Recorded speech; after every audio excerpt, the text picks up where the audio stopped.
इधर मोदी लेकर आए कानून, उधर योगी ने शुरू करवाया सर्वे। आ गई चौंकाने वाली रिपोर्ट। आजम खान हो या अफजाल अंसारी, इमरान मसूद हो या अतीक का परिवार, सबकी कुली कुंडली। 2,14,707 प्रॉपर्टी का होने वाला है हिसाब। कई मौलानाओं को होने वाली है जेल। वक्फ बोर्ड का बिल जैसे ही सदन में पेश हुआ, यूपी में योगी आदित्यनाथ दो वजहों से खुश होने लगे। पहला, उनके बुलडोजर मॉडल को एक तरह से केंद्रीय मंजूरी मिल गई थी। दूसरा, वक्फ बोर्ड पे जैसा कंट्रोल योगी चाहते थे वैसा अब मिल गया है। उधर बिल पेश होने की तैयारी हो रही थी, इधर योगी सरकार ने अपना सर्वे शुरू करवा दिया है। जो शुरुआती रिपोर्ट सामने आई उसके मुताबिक आजम खान से लेकर अफजाल अंसारी और इमरान मसूद से लेकर अतीक के परिवार तक का नाम एक रिपोर्ट में आने वाला है, जिसमें लिखा है कितनी जमीन किसे दान दी गई, किसने कितनी जमीन वक्फ बोर्ड को दी, कौड़ियों के भाव में वक्फ बोर्ड ने कितनी जमीन खरीदी, किसने वक्फ बोर्ड को कितना चूना लगाया। आप ये जानकर हैरत में पड़ जाएंगे कि यूपी में शिया वक्फ संपत्ति का सबसे बड़ा हिस्सा मौलानाओं कल में जव्वाद के पास है, जबकि सुन्नी वक्फ की संपत्तियां मदनी बंधुओं के पास हैं। ये वही मदनी बंधु हैं जिन्होंने कुछ दिन पहले योगी सरकार की नेम प्लेट के फैसले पर सवाल खड़े किए थे। ऐसे में नया कानून बनने के बाद उन मौलानाओं का क्या होगा जिन्होंने जबरन वक्फ की जमीनों पर कब्जा किया था। खुद समझिए ये आंकड़े क्या कहते हैं। यूपी में कितनी है वक्फ बोर्ड की जमीनें?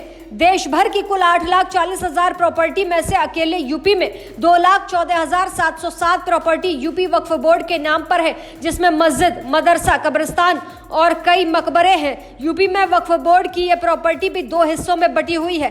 पहली है सुन्नी वक्फ बोर्ड की और दूसरी है शिया वक्फ बोर्ड की। शिया बोर्ड की सबसे ज्यादा संपत्ति लखनऊ में है। सुन्नी बोर्ड के पास टीले वाली मस्जिद, लखनऊ जामा मस्जिद, नादान महल मकबरा, शाही अटाला मस्जिद, जौनपुर दरगाह, सैयद सालार मसूद गाजी बहराइच, फतेहपुर सीकरी की सलीम चिश्ती का मकबरा और वाराणसी धराहरा मस्जिद भी है। शिया वक्फ बोर्ड के पास लखनऊ का बड़ा इमामबाड़ा, छोटा इमामबाड़ा, रामपुर का इमामबाड़ा, किलाए मुअल्ला, मकबरा जनाबे आलिया, इमामबाड़ा, खास बाग, फैजाबाद में बहू बेगम का मकबरा, बिजनौर का दरगाह आलिया नजफ हिंद और आगरा का मजार शहीद सालिस भी इसमें शामिल है। लेकिन ये वो संपत्तियां हैं जिनका रिकॉर्ड आपको आंखों के सामने मिलेगा। कई ऐसी प्रॉपर्टी भी जिन्हें कई मुस्लिम नेताओं ने कौड़ियों के भाव में खरीद लिया था। बीते महीने ही लखनऊ से ऐसी खबर आई थी कि वहां वक्फ बोर्ड की जमीन पर अवैध कब्जे बनाए गए, दुकानें बनाई गई, कॉम्प्लेक्स बनाए गए जिनसे काली कमाई की जा रही है, जिन पर अब योगी सरकार खुलकर शिकंजा कस सकती है, क्योंकि नए कानून में इस बात का साफ तौर पर जिक्र है कि वक्फ के पास कितनी जमीन है और उस पर क्या हो रहा है। इसकी जानकारी जिला कलेक्टर पे होनी चाहिए। सरकार इसका पूरा रिकॉर्ड रखना चाहती है ताकि वक्फ की जमीनों पर कोई अवैध कब्जा ना कर पाए और ऐसे में किसी जमीन पर मनमानी ना कर पाए, क्योंकि यूपी में सबसे ज्यादा वक्फ बोर्ड की जमीनें हैं। और बीते दिनों भूमि को लेकर योगी सरकार जब विधेयक लाई थी तो यूपी में ही सबसे सवाल उठने की संभावना है और इस बिल के खिलाफ लोग सड़कों पर भी उतर सकते हैं, क्योंकि संसद में जिस तरीके से विरोध देखने को मिला वो साफ बताता है कि ओवैसी से लेकर इमरान मसूद तक ये बिल वो पसंद नहीं करना चाहते। क्या कुछ बोले ओवैसी इस बिल को लेकर, चलिए हम आपको पहले ये सुना देते हैं। मैं आपसे जानना चाह रहा हूं सर कि ये जो आप बिल ला रहे हैं, आप देश को बांटने का काम कर रहे हैं, जोड़ने का काम नहीं कर रहे हैं। आप दुश्मन हैं मुसलमानों के। काफी पहले योगी ने कह दिया था कि कानून को कैसे लागू करना है वो हम देख लेंगे, कोई कुछ भी हिमाकत नहीं कर पाएगा। सुनिए क्या कहा था योगी आदित्यनाथ ने।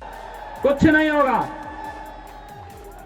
न्यायालय मेरिट के आधार पर फैसला करे, फैसले को लागू हम करेंगे और किसी के माई के लाल पे हिम्मत है उत्तर प्रदेश में उपद्रव करके दिखा दे।